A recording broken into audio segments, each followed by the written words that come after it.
Ever since she was small, Patty Carson had been fearful of the dark, as was almost every small child, which is to be expected, since children tend to be afraid of things they don't yet understand, things that they can't quite see with their eyes, but with their minds, things that their parents can't quite protect from, since they aren't real, things that wait until you're alone, solitary and left with your thoughts. They take the shape of the shadow of the dresser, the wind in the curtains, the rustling of tree branches on window panes, or the flickering of a street lamp. They slip into the corners of your eyes, their eyes glowing, but not quite there. These are the devils that most children have to face when they try to sleep, as they try to ignore the shifting in the darkness by pulling their comforters over their heads. This, however, wasn't quite why Patty was scared of the dark. No, she was more practical than that. What she was haunted by, she didn't believe to be real at all, which is extremely unlike most children. However, this did not negate the fact that it only took one night for a terribly deep and irrational fear of the darkness to be planted into her small head, there to stay for years. One night in the summer of 1995, that was, by most means, an ordinary night to anyone else, even though it wasn't. "Good night, Patty!" A small voice broke through the still darkness of the bedroom, making Patty jump. She clicked her flashlight off from under her nearly suffocating position under her comforter, hoping to the heavens above that she hadn't been caught reading after she was supposed to go to bed. She waited for a few moments, fiddling with the bottom of her nightgown in feverish anxiety as the seconds ticked by on the small alarm clock on her nightstand. It was one of those oldie-looking ones, the ones that was in the shape of a circle and was equipped with two bells that would, when the set time came, ring rather enthusiastically as they were hit mercilessly by the small lever that was sticking out of a hole in the top. Patty both loved and hated that clock, both for its cute blue and green design and its incessant ringing in the mornings when she had to go to school, respectively. "Patty! Psst! Patty!" The voice called again, sounding a bit more agitated than before. With a small sigh, Patty lifted her head from her covers, seeing that her sister was wide awake and looking at her from across their shared and darkened room, her eyes twinkling with mischief and slight annoyance at the way her older sibling had ignored her. Her dark hair had been pulled out of its signature messy pigtails for the night, though there were still remnants of the scruffy mess it had been not an hour ago, if anything could be told from the one single crease in her mahogany locks that the elastics had left behind. "Yeah, what is it?" Patty's voice was almost a growl, and she hunkered down once again into her sheets before her little sister could answer. A frustrated huff resounded through the room, but the elder of the two girls paid no mind to it. She didn't often take kindly to people who interrupted her precious reading sessions, and that included her sibling, sometimes even more so than others, much to the annoyance of their parents. "Nothing, just wanted to say goodnight." Patty's little sister, whose name was, in fact, Celia, seemed to be pouting from across the room, her childish slurs making it worse than it should have been. Patty could just tell. There was absolutely no way she wasn't.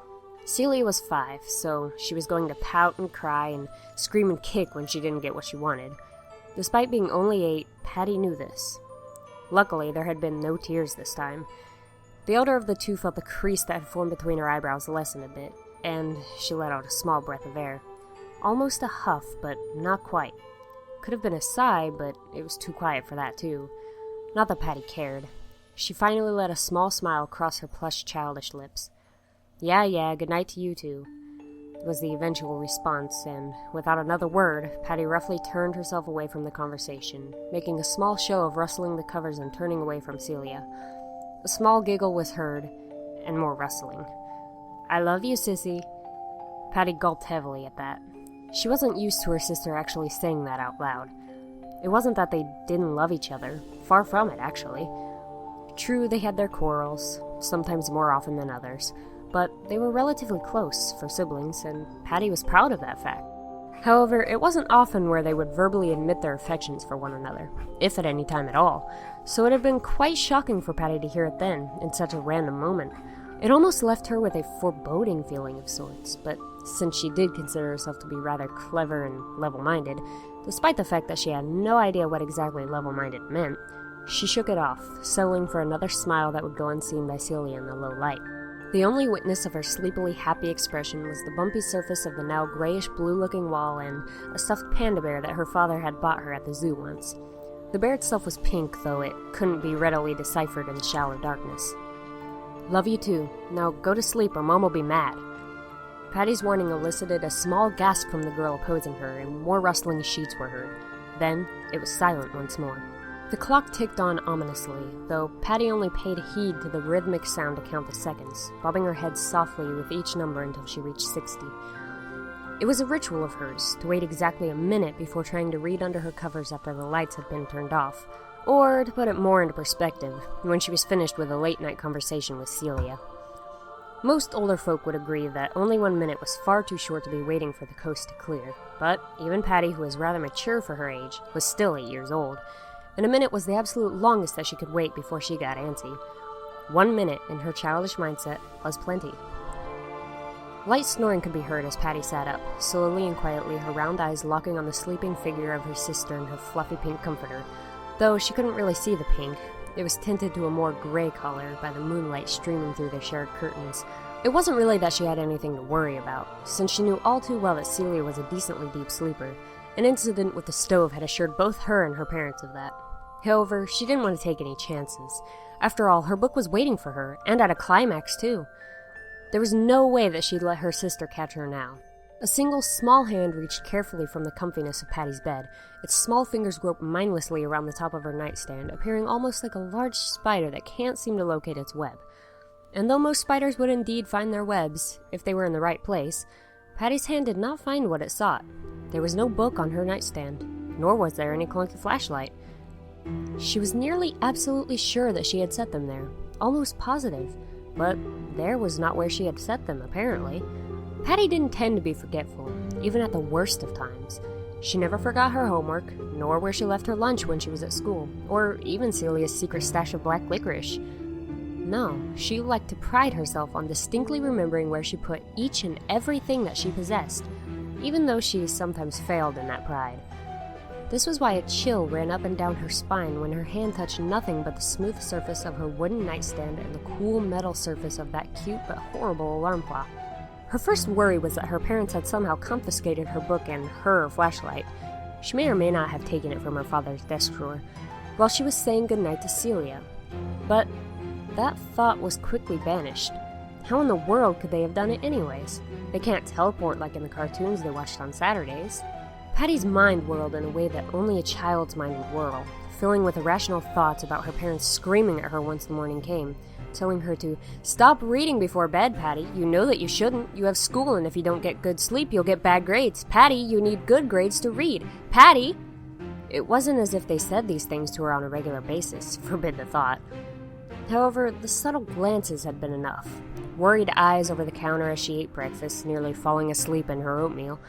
Stern stares over the morning paper as she slowly got ready for school each morning, heading out the door with a small wave and a soft, "Goodbye, Mom and Dad, I'll see you after school." Patty was sure that she knew what they were thinking. "Patty, you read too much for your age. You should play more with other kids. Patty, Patty, little Patty. We know you use our old flashlight at night to read until dawn. It's not good for you, baby girl. You know it isn't, Patty." A swift blink of her chocolate brown eyes put an end to those scenarios. Patty's hand clenched as she practically yanked it back into her covers, swallowing thickly as her eyes scanned her room, not for the first time. She silently wondered to herself as she did this, watching as shapes seemingly wormed and swarmed across her vision, squirming in the shadows, hinting at things that would have any other child cowering under their bedsheets. Patty had long since taught herself not to fear these lying shadows, telling her overactive brain to ignore it and continue on to the next page. Always the next page. At least she never got nightmares. However, right in that moment, as her thoughts swirled just as the shadows did, her mind came to a screeching halt as it grasped an idea. An awful idea, truly, and one that she was afraid to admit to being afraid of the idea. If her parents couldn't have taken her book and her flashlight, then who had? It seemed like hours for Patty as she lay there, silent, frozen, under her comforter, which was actually rather warm and cozy. The familiar material did nothing to comfort her, her breathing shallow as her wide eyes tried to keep themselves from blinking. Who had taken her book? Who had done it? Celia was asleep and all the way across the room. Besides, Patty would have heard her if she had gotten up. There was no way that she would have done it. So, what had? Wait, what had done it? Patty shook her head furiously, pressing her tiny fists against her forehead in an attempt to push the foreign thoughts out of her mind. What did she mean, what? It had to have been either Mom, Dad, or Celia. There was no one else who could have done it. "Stop being so silly." Her eyes clenched shut, her knees curling together and her feet brushing against what felt like a sock that had been long lost within her bedding and had never been picked up. Patty tried to focus on that sock for a long moment, wondering whether or not she would have gotten a light but slightly scolding whap on the head for it from her mother's rolled-up crossword book.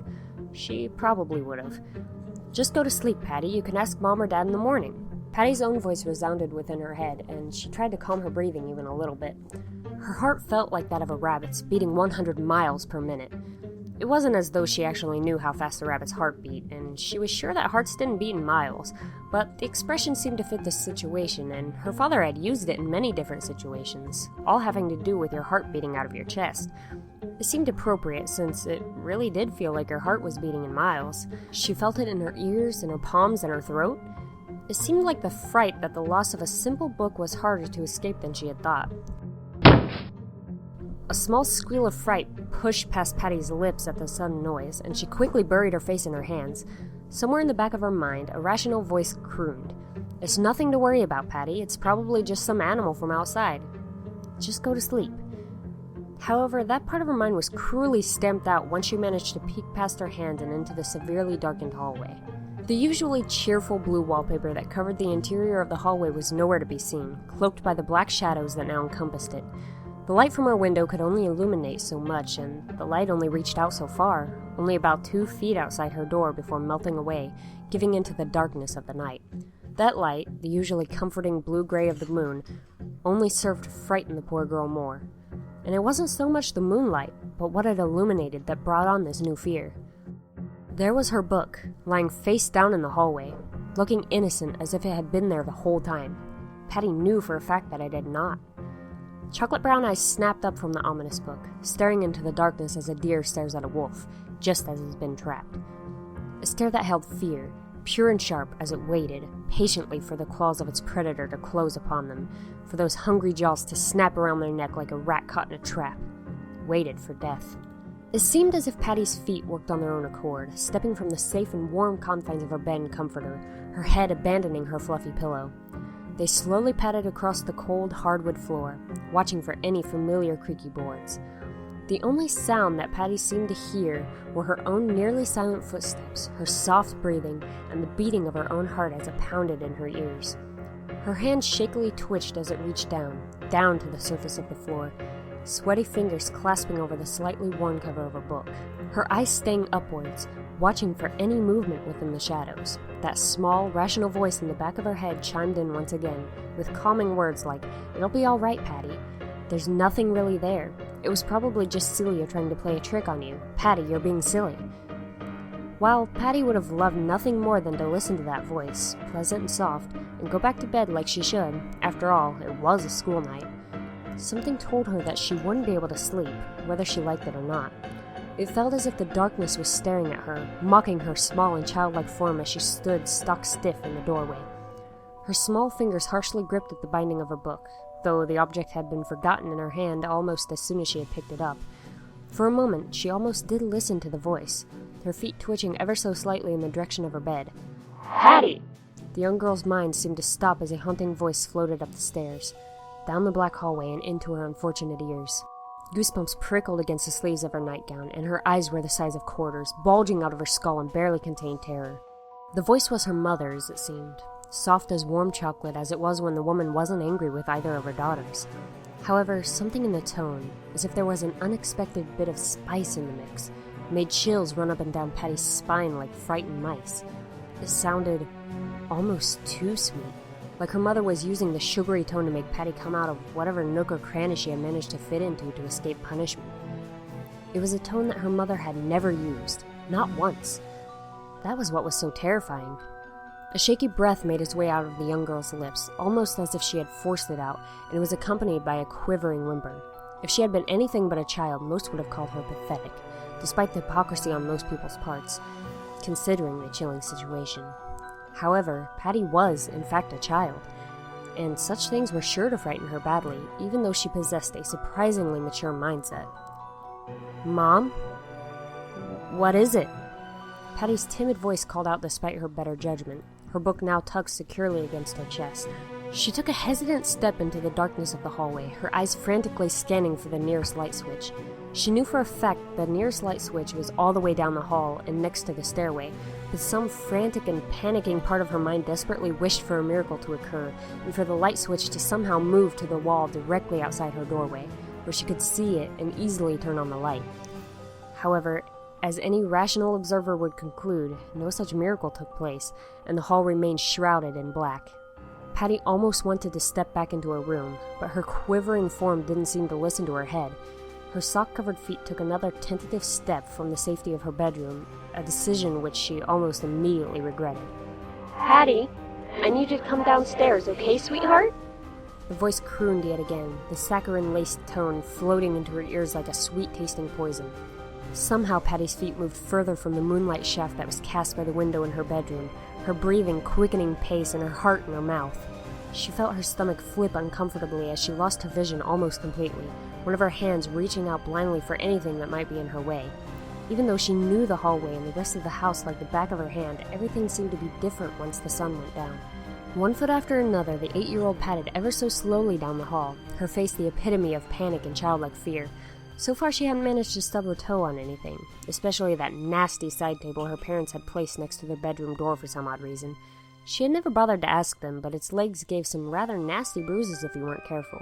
Patty had learned early on to despise and be watchful of that table, which was surprising, but her mind couldn't find the will to pick up the joy out of that. Patty almost let out a shriek when she stuck her right foot out and it didn't land on anything. It almost seemed as if she was going to trip and fall into the infinite abyss of nothingness, so her young mind told her with a certainty she couldn't ignore, until it slapped harshly against the wood of what she assumed was the staircase. She gulped harshly, her throat contracting in an almost painful manner as she paused yet again, her foot frozen on the top stair as she stared blindly into the darkness. "Mom? Are you still there?" Her voice sounded pitifully squeaky, even to her own mind, as she called out, hoping for a positive response, and at the same time wishing that no one would reply at all. It was silent for what seemed like an eternity, and for that moment only, relief flooded through Patty's mind, her shoulders falling from their tensed position. Yes, sweetie, come on downstairs. The tenseness returned with a vengeance as her mother's voice passed through her being like a ghost, chilling her to the bone. The darkness swirled, as it always had, before her eyes as her mind swam with thoughts, doubts, contradictions, anything that would somehow convince her not to follow the directions that her mother had given her. Something was definitely not right. Patty was sure of that, but as she was a young girl, and an inquisitive one at that, she was almost forced to go and investigate, even though every part of her subconscious was screaming at her to simply go back to her room. She had her book. She simply had to go back to bed and pretend that none of this ever happened. Sadly, for once she deemed not to listen to such thoughts, and she crept cautiously down the stairs. The cool tiling of the dining room floor caressed the pads of Patty's feet as she descended onto it. However, it seemed as if it was nothing compared to the shivers running down her spine. Her mind spiraled, and she couldn't seem to focus on anything. It wasn't all that surprising, but it was slightly frustrating to the girl, who was trying her best to be at least somewhat calm. She wasn't a baby. She could handle a little dark. She wasn't like Celia, who would cry at a flickering light. No, she was older. She was braver. She'd be fine. "Mom? Hello?" Her tiny voice echoed off the kitchen walls, her form shaking a bit, like a leaf about to fall off of a branch in the middle of autumn. Again, it was silent as the grave. Patty heard what sounded like an owl hooting outside the kitchen window, which allowed for some much-appreciated moonlight to filter in through the half-closed blinds. She could see the stars reflecting off of the smooth wooden surface of the dining table and the glint of the many glass cups within the cupboard. They seemed to shine like stars themselves, and the peacefulness of such an observation did not escape Patty.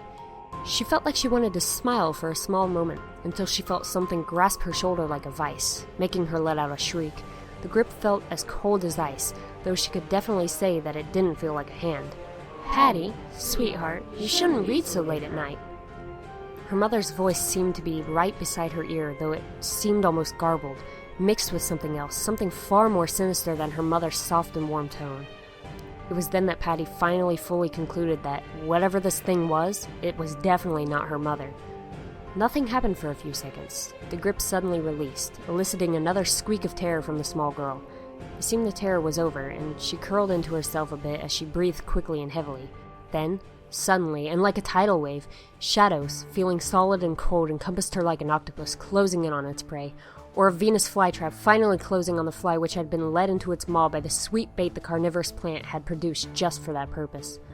Patty didn't even have the time, nor the breath, to let out a screech of terror as the darkness covered her mouth like a gag, taking away both her voice and her air.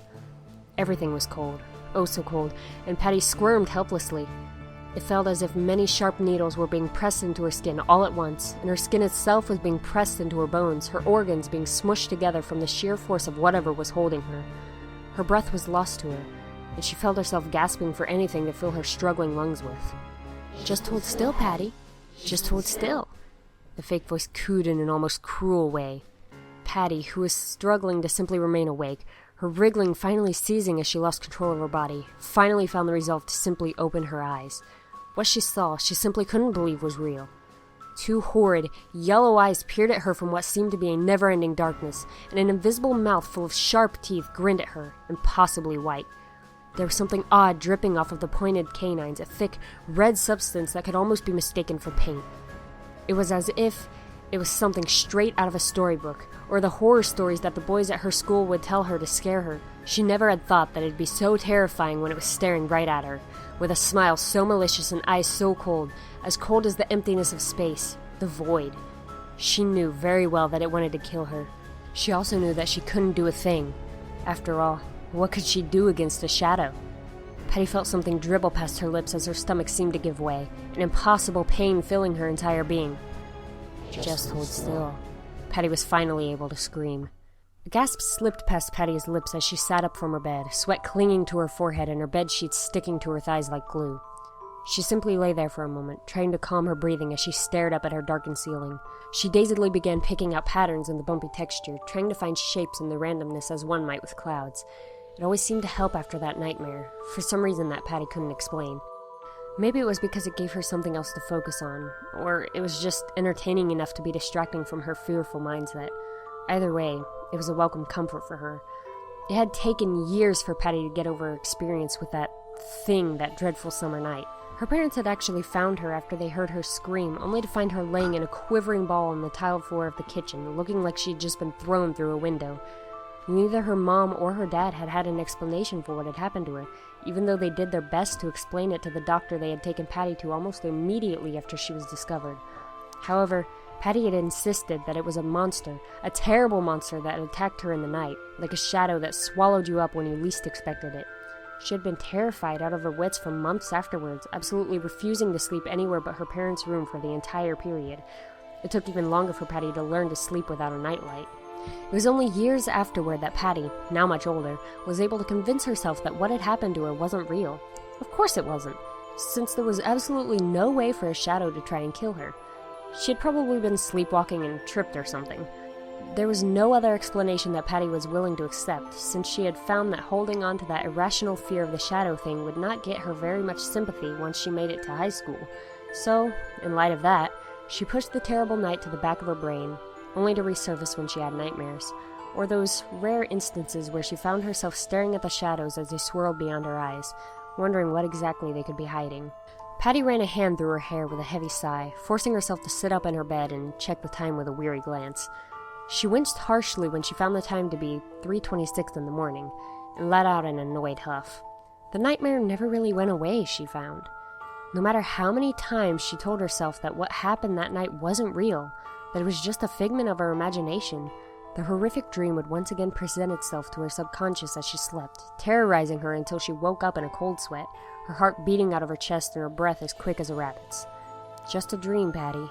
You're fine. It's fine," she muttered to herself, as she almost always did after the dream, and she rubbed her temple carefully with the tip of her fingers. After a moment of silence, she decided that she wouldn't be able to get a wink of sleep anytime soon, and that it was in her best interest to read the book that she had brought to bed with her. Her hand stretched out towards her nightstand, fumbling around for a few moments and bumping her fingers into her small side lamp. That needed a new light bulb, but she'd worry about that later. She had a flashlight anyways. Patty's face scrunched up for a moment at the thought, before shrugging nonchalantly and reaching blindly across her nightstand for the second time. However, her expression shifted yet again, turning from confusion and possibly a bit of disbelief to abject terror as realization dawned upon her mind, almost as if a light switch had been flipped in her head. Her book wasn't there. and she lived alone.